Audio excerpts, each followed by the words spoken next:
welcome to Seeds of Hope, Regenerating Soils and Communities. I'm your host, Elena Garitas, and this is episode number 3. On this podcast, join me on a journey across the regenerative agriculture ecosystem through conversations with farmers, founders, investors, and change makers as we learn how to create healthier soils, communities, and food. Today, I'm excited to have Peter Fröhlich joining us from Switzerland. Welcome, Peter. Welcome, Elena. Thanks a lot for having me. Yes, it's so nice to have you. Peter is the founder and owner of Agricircle and also a multi-generational farmer in Switzerland. And I'd love to hear a little bit about your family background with farming here in a second. And Agricircle is a tool that helps farmers optimize their soil health through satellite imaging and AI, amongst other things. Excited to hear more about this today as well. So Peter, welcome to the podcast. So you mentioned that you grew up on a farm. If you want to share a little bit about your family's history, it's quite impressive. So you're not the first in your family to farm. No, not by far not. So we're on this site here where we farm for definitely more than 10 generations. So we know like 250 years back that we're actually working this land here. So it's quite a lot of tradition, and that's what I like to continue. So I'm working on a farm and I'm actually also farming, and I have the company Agricircle I'm the founder of, where I actually then work in combination with the farm to make positive impacts measurable and then through that also better manageable. So that's what we try to help farmers with. So your background in farming with that practical experience is extremely valuable as you're actually working on products for farmers and other stakeholders. So I'm excited to dive into that as well. And do you have a memory from your childhood growing up on the farm that really stuck with you? There's a lot. I mean, growing up on a farm to me is the best thing to happen to you in your life. Maybe that's why I don't know another way to grow up, but it's cool for kids to just be able to step outside, play wherever you want. You have that space available around you, and you're getting quite attached to the land. You have definitely some roots to go back to and to actually feel comfortable about. That gives you a lot of strength in your life. And if you ask me of one thing, I mean, we have a small stream over here on the farm, just in a little bit of a valley, and then we were playing there, and I just remember it was a winter day. It was probably -10 or something like this, and we were playing there and I was falling into the river. Oh no. And that I just remember it felt pretty cold, and then walking back all drenched in water, in the snow, freezing. That was memorable. That's the nice thing when you're playing out in nature on a farm. All kinds You of really things. get all of nature, even the ice cold fruits. Absolutely. And it doesn't kill you. It's just another good memory. Oh, absolutely. I mean, now people, including myself, do ice baths for fun. So you were ahead of your time. Much ahead. It was probably kind of age 6 or 5. I was in kindergarten at the time, so not sure you should be starting that at such young age, but anyway, I did. Well, it seems like it turned out just fine. I'd love to hear a little bit more about your unique background. So we already mentioned you are a farmer from multiple generations, and you started a ag-tech company. And before that, you were also working at Sinsega for a few years. And Agricircle, your company, is also specifically focused on regenerating soils and providing multiple different solutions around carbon, around soil, and measuring to farmers. So I'd love to hear a little bit about your journey of how you got to funding this company and how your different perspectives have informed the way that you structured your services. Yeah, so actually I started just off as a normal farmer apprentice, so I really dug into this, and what you do there is you had to work on 2 different farms for a year each, and then go through some studies to become like a certified farmers in the country I live in. And after that, I studied agronomy, and I first worked in the dairy industry. So I am one of the, probably leading Swiss breeders that had some of these cows that go to these famous expositions. So I've been there with several of mine. I've been Oh, also famous working. expositions. Yeah, Swiss Expo it's called, and you have the analogy in the US with the World Dairy Expo in Wisconsin, in Madison. So I actually started off with that one, so lots into breeding, and then worked my way into the ag part, the cropland part.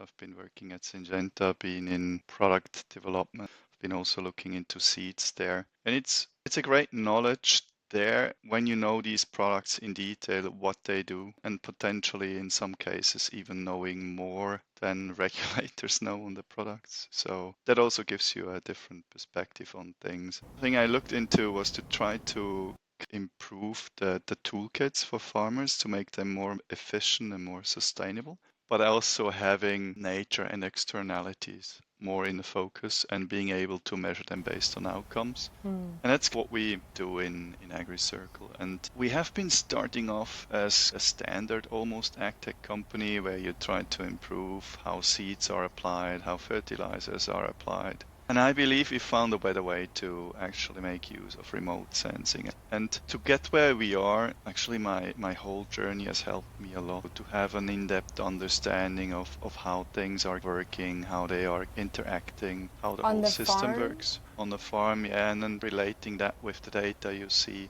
That is very helpful to,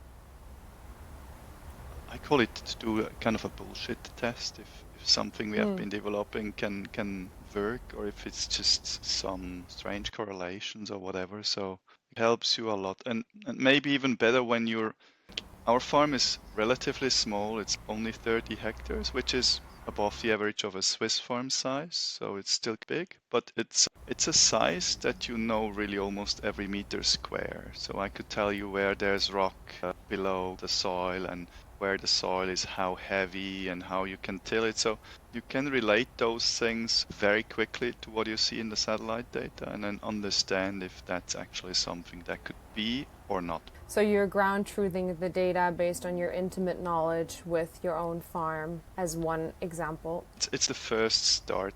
It's not something that I would then say is something solid to scale, but it's so the initial thing to check if a concept can work, and then you work your way from there with different farmers where you test it and then start to scale it beyond this farm, beyond innovation farms, beyond geographies. That's how we did. And that has worked quite nicely. So I want to take one step back for our listeners who don't maybe have had exposure to this type of technology and measurement and why it matters. So you're using satellite imagery and data to understand properties of the soil. What kind of properties are you interested in? Is it physical? I've seen even chemical pH levels. And how does that work? How do you come to those conclusions? Well, we started off working this with the European Space Agency more than 8 years ago.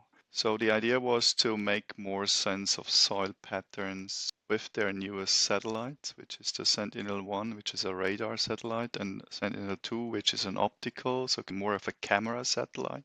I wanted to figure how we could measure soil patterns directly. And as a farmer, you have an interest into trying to understand what's the clay content of my soil because that's the smallest fractions that make the water stick more to it. And what is your soil organic carbon because that's also the soil life. So how much life is in your soil, how much humus SOC is in your soil.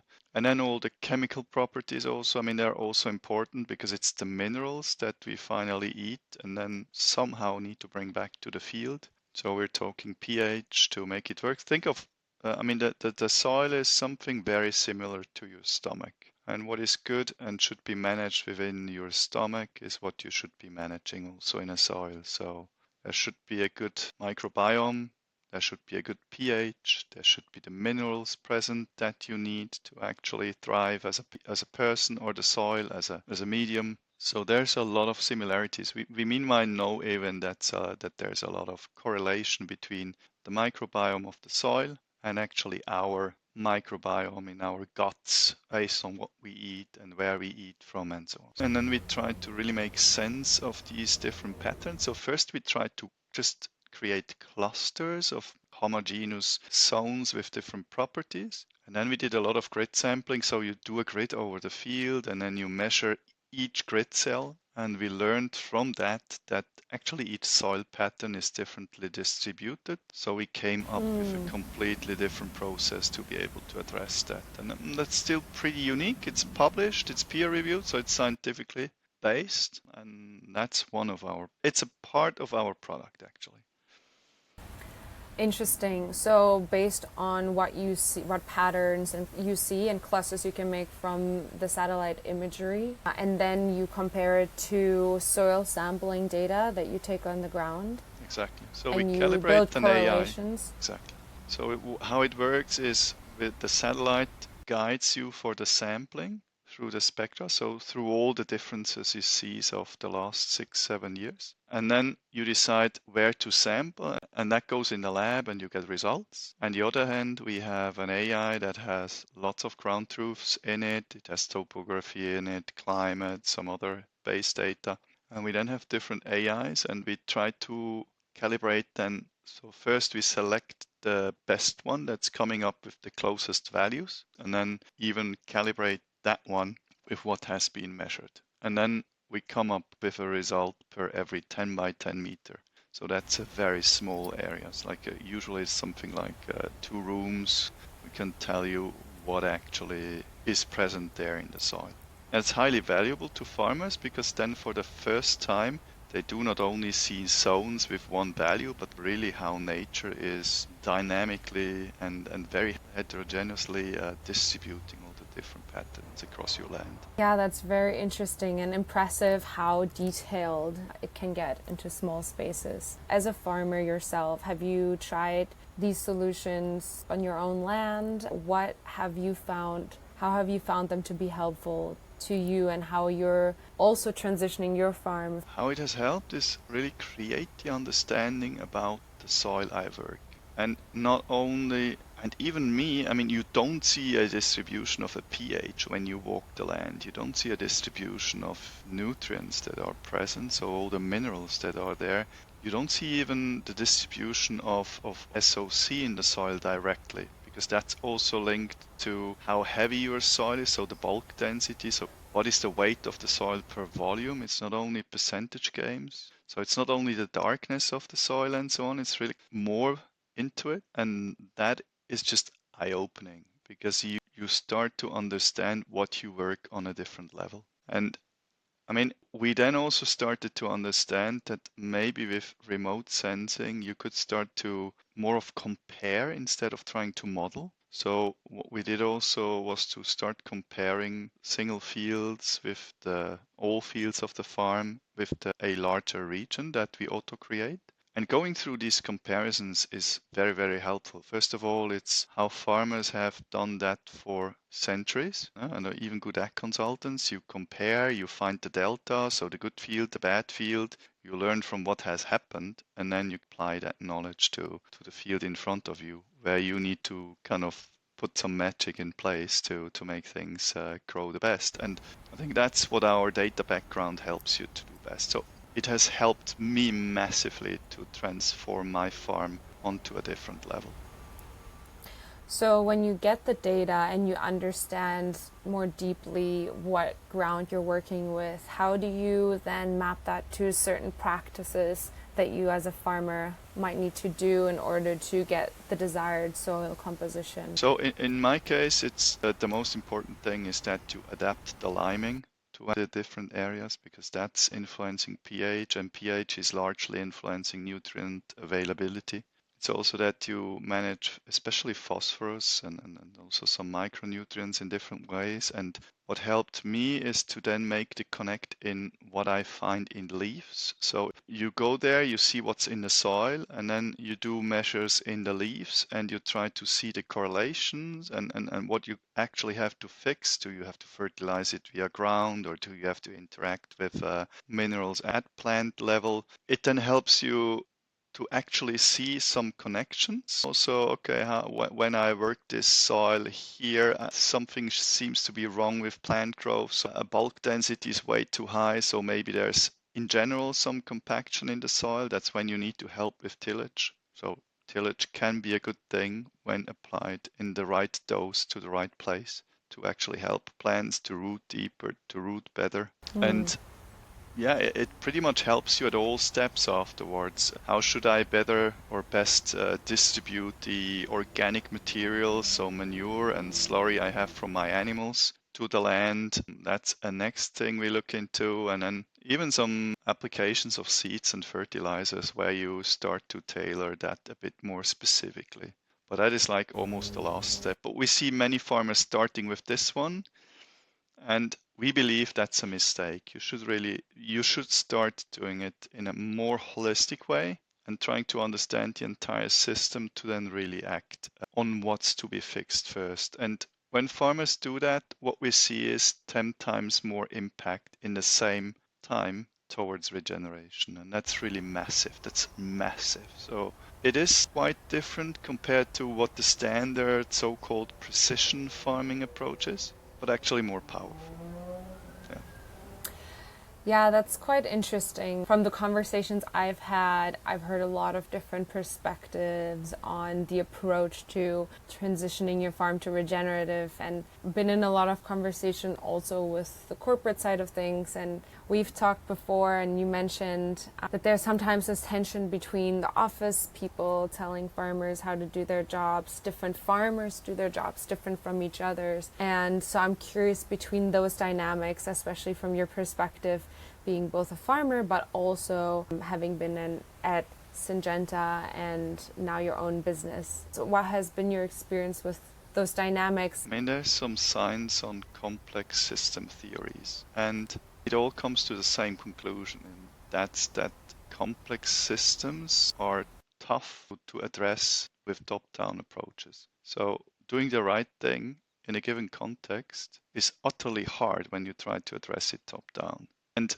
I mean, at least I don't know of a more complex system than nature. So we're actually giving a task to farmers to manage a complex system in a specific context. And there are office people that think they can do a better job in what the farmer should be doing than actually the farmer himself. And to me, that's very flawed. And we see it's flawed in the results we achieve. So in most cases, not many, in most cases, everywhere we came to, those frameworks are actually a part of the problem because they're hindering some innovation that's there because it's by regulation bidden, or because it's some farmers are forced to do certain things they shouldn't be doing on their specific land in their specific context. And since they have to do it, they cannot do what they probably should be doing, which could potentially be something much more precious and beautiful. So you're stuck to these routines, and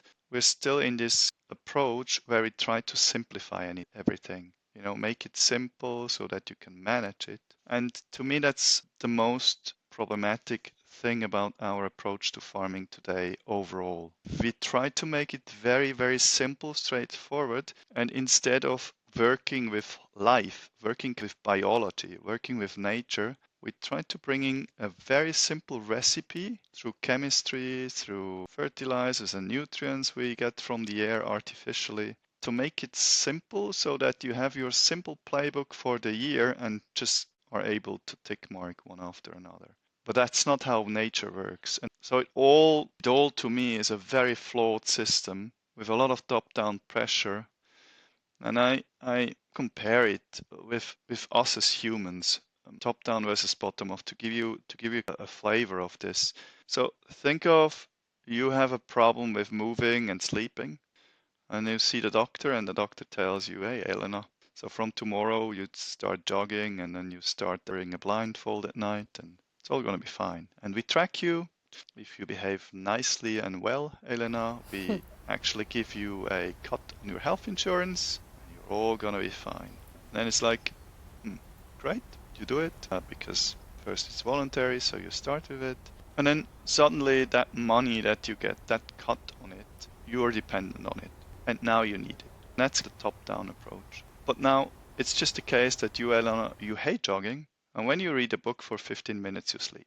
And that's your best way to fall asleep. You have to run now because it's tracked, and you actually have to wear the blindfold, which is even hindering you to sleep. So for you, it's just the wrong thing to do.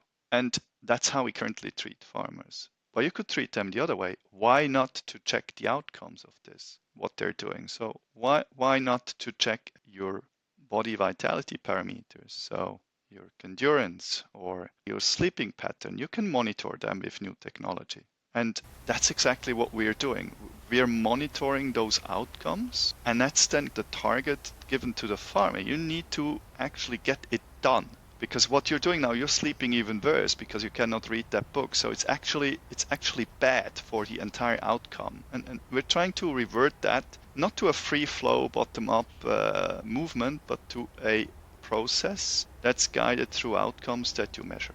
So we track the sleep, we tracked your moving abilities and endurance, and you figured for you riding a Playing bike rugby. is your thing, or even a mixture of it, and you're all set and you're thriving, and that's what we enable. If we can move to something like this, also policymakers, this is gonna unlock a lot just by this freedom you create, and it would make farmers move, and it would innovation be able to thrive, because maybe you come up with some complex interactions of, let's stay with our example of riding a bike, and then suddenly there's triathlon, which is a new thing, and now it's even more, and it's like new things that can emerge, and that just cannot happen through all the policy frameworks we have. So, and we know it's wrong. We know it's wrong. There's science telling us it's wrong. So yeah, I'm 100% convinced if we don't change this, we will fail this. So we will not see healthier soils, we will not see healthier food. We need to get this done. That's a powerful and very relatable analogy because I think we can all relate to having tried something to improve our lives or health and knowing what's best for us. And so the farmers who are knowing what's best for their soils. And Exactly. I'm curious if you have an example, a specific example of where, as a farmer, you or maybe your farming community, there was innovative ideas that were stifled by maybe policy or regulations or misaligned incentives. I can give you some extreme examples here. So if I'd be farming how nature behave, for example, dairy cows over here, I would go straight to jail. So, and I'm not making this up, to jail. So, What do you mean by that? well, a cow is traveling the landscape. It's going to the most green place in a herd. It's called mob grazing, and it's so like the big new beautiful thing, but it's like nothing else than how a cow behaves. So there's a herd of cows. It goes to the most green place. It eats there, and it moves quickly to the next more green thing, because now they've eaten here. It doesn't look so green anymore, so it goes to the more green. And so it would move over the landscape. It would actually drink in the small streams or ponds, and it would probably also, sorry to say, but shit there, and then some of it would go into the water, which is completely natural. It's then fertilizing the water. You have animals in the water that eat that. So we have a whole ecosystem that is actually depending on this. And when I'd be doing that already, the water protection agents over here, they would go mad. So, we have this view, instead of working biology, we need things to be sterile, which is absolutely not healthy. But then it's even more. So you have this cow traveling that landscape, drinking in the small streams, ponds, and so on. And when there's bad weather, it moves under a tree or in the forest border or in the forest. And now if I would do that, again, forest is protected, I would probably go to jail in the next minute, because you have the forest guy telling me, hey, you cannot do this, and what is it, what is that? But that's how that animal would naturally behave, and it would have a lot of benefits doing it this way. If we don't have too many of them, and if we have the right balance to build a living landscape, and to me that is leading to living landscapes first, a lot of biodiversity, and actually a very efficient food system, because we know when there are no animals, we start to struggle with soil. So it would be something healthy and natural. And I think that's what we need to move towards. A concept working with nature, instead of trying to sterilize everything, kill everything so that you have a plain level ground to start up with some production. That's just not how nature behaves. And we need to relearn that. And that's the strange thing here. We have completely forgotten how nature works in terms of such production approaches. And that is actually making us sick. It's not only bad for the landscape, it's also bad for ourselves. And we're seeing a rise in chronic diseases all over the Exactly. world. And we're in one of the biggest biodiversity loss seasons that's worse than the Jurassic era. So how does Absolutely. agriculture tie into that, into addressing these global issues that really affect every single person? I mean, to me, it's a make or break. If we cannot fix agriculture, we cannot fix our society. And the reason for that is when you look at the climate crisis and the biodiversity crisis, if you relate to a company, we're trying only to manage cost, yet no one looks at income. It's like you manage a company, you don't care about income that's plummeting, and I'm coming to this, and you're only caring about at cost. And then you identify your biggest cost fraction. In our case today, it's actually the energy production. So you say, we just need to fix this. That's the first priority. Great. So in a company, biggest chunk usually employees. So we release a bit of employees and then it's all good, causing other problems. But now, why is agriculture our ecological income? If you look at calculations on land use change and how much they contribute to the climate emissions, it's the biggest proportion, the biggest fraction. And that's only from the baseline we calculate with, which is in the 1900s. But we have made damage since Jesus Christ, where we have actually cut the biomass productivity of this planet into half. And there's not one study, there's a wealth of studies coming to the same conclusion. And that was deforestation mainly in China, India, the Middle East, parts of Africa, and Europe. And it has led to 50% of plant growth loss. Now, doesn't sound so bad until the very point you realize what biomass is. We have this saying we're a society built on oil, but we're actually not, because oil is biomass. It's old biomass that the earth has produced. It's an old forest that went with the tectonic plates into the ground with all these movements. So it's actually biomass. You look into wood, any fiber, textile, you look at petrochemicals that we use everywhere. Our whole medication is based on oil. That's all biomass. Plastics is 100% biomass. We get that quite wrong because plastics is biomass in terms of where it comes from.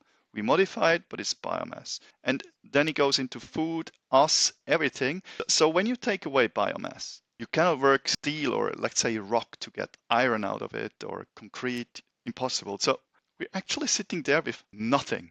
And that's why the biomass productivity of our planet is our ecological income. And it's down by 50%. And yet it feels to me no one cares. And that's one thing that only agriculture can fix. And now if you look at it, okay, so we have a production lump that is down by 50%. And you look at the soil carbon, or let's say the status of soils, and then you look at latest FAO numbers, and they say we have lost about half of our soils, of our carbon in the soils. And then you realize, okay, there's only life on this planet where there's carbon. So actually the loss of carbon in the soil is a loss of life in the soil. And then the next thing you realize when you look into physics is there's one way to create life on this planet. It's actually microbes in the soil interacting with plants, allowing higher life to thrive. So we have half the life in the soil, so it can create half the life. And the first thing is where we see now population collapses is actually where it's closest to plants. And what's more close to plants than the insects? They're first. What have we observed? A collapse of insect populations. And I want to relate that to you as a person, Elena. So if you, from today onwards, start to only eat half anymore, you're going to see half in your stomach, which is a digester like the soil. And we know even the microbiome correlates. So you eat half, you have half in your stomach, and then Elena becomes little Elena because over time you become half. And when there's the next disease or whatever, adversity, poof, and you're gone. And that's the extinction. So we can make this very simple. Now we give our planet half to eat, and we see all the adversities coming in. And we think when we save on cost, which are our emissions, how they're calculated today, we can make this work. And I don't believe in this. I don't buy into that concept. You cannot manage this without managing our ecological income. And that's the biomass productivity of this planet. And that only agriculture can fix. So we need to get this done. This is first priority if we want to overcome the climate and the biodiversity crisis. So, and that's how important regenerative agriculture is. We just simply cannot fail this. It's very simple. Yeah, I mean, that's one of the most powerful ways I've heard this been laid out. So thank you for drawing that parallel. I think it's really easy sometimes to get into this wishful thinking of we have easy solutions, we can just throw more of the same solutions at the problem. So if you're looking into the future and with this awareness that agriculture and specifically regenerative organic agriculture is critical to increasing our ecological income, what do you think are some of the ways in which as a society we can help or reduce the burden on farmers and usher in this regenerative transition? And finally, as a consumer, you can ask for products being produced that way and about products coming from regenerative agriculture, because we can make that work with farmers. But then there are products there that need to be purchased, and you as a consumer have the power to make that choice. And that is one way to get going, and then just try to eat less processed food. If we can save on that money, that's money that can flow back to the farmer, hopefully. And that's also a way to not only improve your health, and that links to your mental health also, and to actually become better. And then if you are ready to pay a certain premium, and if you can afford to pay a certain premium for such food, that'd be great. If you can't and you have access to farmers in your area, try to buy stuff from them, because then usually it's not even more expensive, but you have a much healthier diet afterwards, and can really do probably the best thing for your body.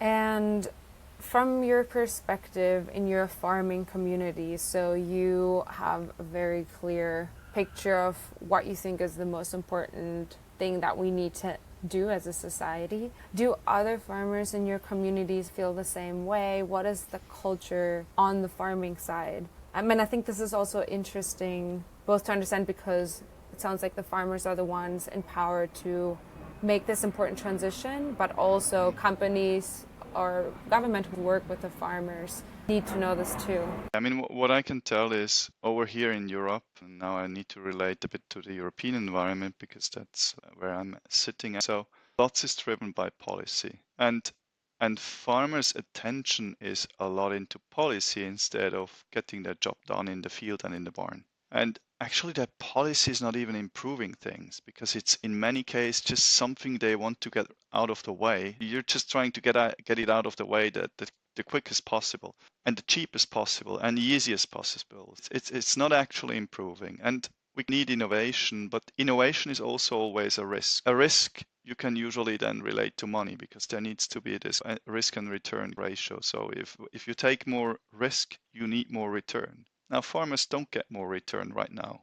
They just get more risk if they transition. And that's just not going to work out because the ratio is utterly bad for them. And I mean, another thing that I want to relate to is I always ask myself, why are farmers so traditional? And I think there's a reason for it, because when you would see a very innovative farming community and they would change everything from one year to another, and then there is this big fuck up that happens because everyone goes so innovative that just somehow no wheat production for an entire year. They have all done something wrong and it all failed. That's a bit more severe than when you fail the next SpaceX rocket launch. Just like this is on a completely different level. So I believe there's quite a good reason for farmers to be a bit traditional and to adhere to certain things that work.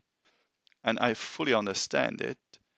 So I believe we need to show them how it can be done, but we also need to relate it to their very specific condition on their farm. And actually, we figured they know best how to get this done. So we provide them with the framework to get rid of the fog that you have from all the different influences like weather and so on. We get that out of the way so they start to see clear on what they have to improve to have the biggest impact next. And that's a crazy important piece, and that can then lead to the fraction of innovation they can afford to be implemented to move the needle to the max. or let's say to have the biggest impact. And that's the way to do it. You need to get this done stepwise. You cannot do two huge leaps because the risk would be way too high, even for society. Yeah. And you mentioned this earlier in our conversation. So you just had your own harvest at your farm, and it's been a really wet year. So you were talking about what striking that balance between the speed of your transition can do to your harvest, your soil's health. Absolutely. I mean, when I look at yield, I probably had an average yield this year compared to all the others, with a much higher ecosystem service that I provided, that I need to add. But what this year showed to me is that the extremes and the adversities become much bigger in a much shorter time than we think. So the weather extremes start to really kick in. And what I need to tell here is Switzerland has heated up beyond 2 degrees already. And the reason for it is that our glaciers are melting. And now think of it like the ice cubes that are there and then the air being cooled down and then streaming into the valleys. So we have mountains and valleys in our country. And obviously that has cooled down the entire landscape. It makes total sense. And now glaciers are melting at rates that are insane. So these ice cubes become smaller. So the heat up is much bigger than on average on the planet. And we see how the weather changes with it. It's just really crazy because we know that each 1 degree more is 7% more rain in the air or water in the air.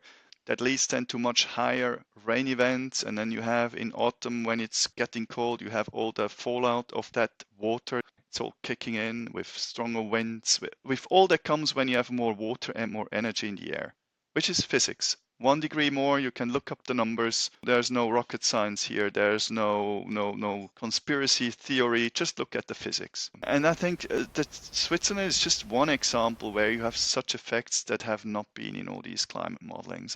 And all I want to say here is we don't have time anymore. We need to move. So there is the urgency and there's the importance on this one. So we need to find ways to get this going and to get it scaled massively.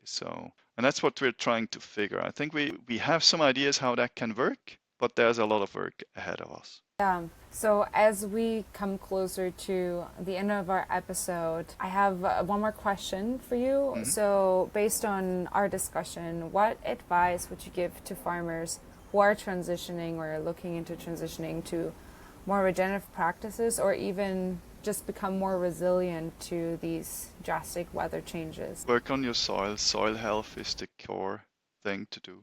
Put it in the center of your decisions and then get connected.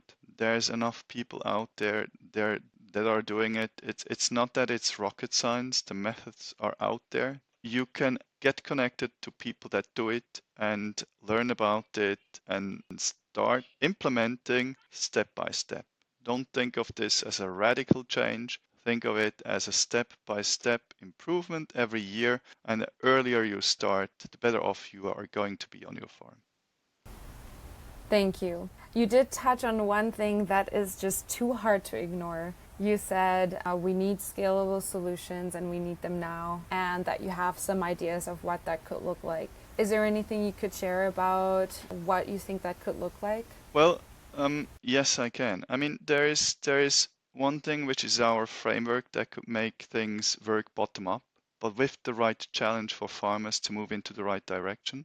And the next thing is, I mean, people do not have the money right now to actually just spend more for food. Well, they would, but it would lead to, let's face it, you can just spend $1 once. So if you spend less there, that will be spent less somewhere else. And that means that the economy would go down in other areas. So we need to find money here somewhere, or have to create money somewhere else to get this going. And we believe we found a way to get that going. So the framework in combination with actually enough money around to get it done, that needs just to be unlocked. Money from government, from corporations? No, money from the market that is there, just spent somewhere else a bit more stupidly and going into speculation and everything. So we believe that there's enough. If we redistribute and reuse it properly, we can make a big change. And by we, you mean the consumers? No, we're just building a big consortium, and I hope we're going to be successful too.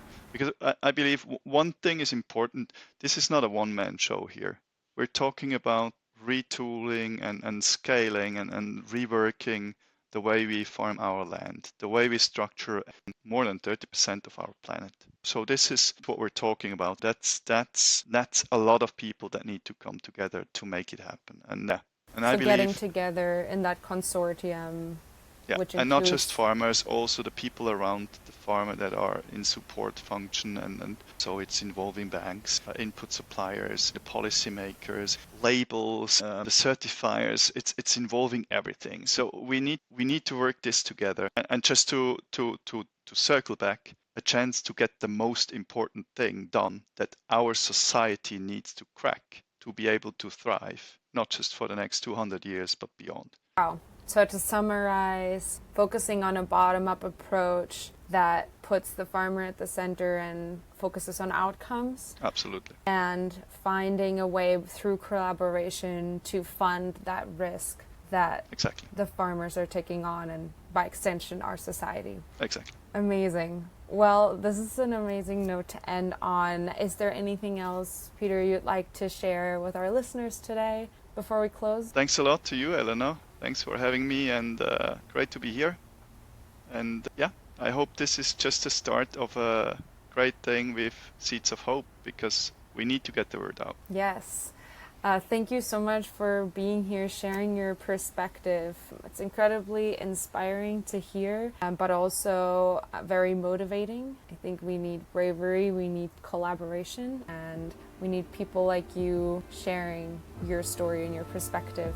So thanks for being on the show, Peter, and I hope you have a wonderful rest of your evening in Switzerland. Thanks a lot. Back to you, Eleanor, in the US. So have a great day. Thank you. Thank you for listening to Seeds of Hope. If you enjoyed the show, please follow us on Spotify, Apple Podcast, or your favorite platform so you never miss an episode. Share it with a friend who might find it inspiring. And if you're loving the podcast, we'd be grateful if you could leave a rating and review on Spotify or Apple Podcasts. It really helps others discover us. See you next time, and thanks again.